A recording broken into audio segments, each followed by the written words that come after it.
Good morning. Guess what day it is? It's May 28th. There are a couple of things going on today. It's International Hamburger Day, and it's National Brisket Day. Well, I didn't really know what brisket was, so I found an article from the Food Network, and I'm going to try to explain to you what brisket is. A full brisket is a single cut of beef, and each cow has two. One on each side, just above the front shanks and below the chuck. The confusion comes from when you're standing in front of the meat counter and see three different looking pieces of meat and they all say they're beef brisket. A full beef brisket is two pieces of meat that make up the whole.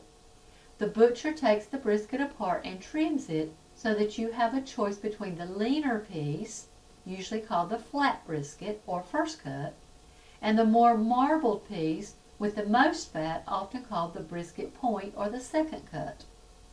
The flat brisket is traditionally prepared on Jewish holidays, turned into corned beef or something used in fio. The point brisket is the classic cut that's cooked in barbecue. All brisket, no matter which cut you choose, is a tough cut of meat that needs to be cooked low and slow.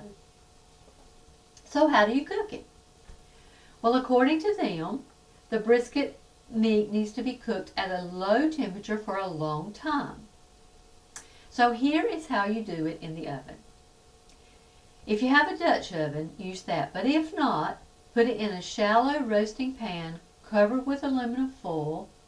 It's actually possible to perfectly cook a brisket double wrapped in aluminum foil with vegetables and sauce overnight in the oven at 225 degrees. But the first thing it says you do is sear the brisket on all sides, and this will help it with the flavor. Then submerge it in a liquid. The liquid can be broth or ketchup, barbecue sauce, whatever. Bring the liquid to a boil, then reduce it to a simmer. And then cover and transfer to a 225-degree oven. And then just walk away. After 3 hours, you can start testing it to see if it's done. Now, if you want to smoke it, you need to give the brisket a dry rub overnight. And then cook the brisket for 7 to 10 hours in the smoker.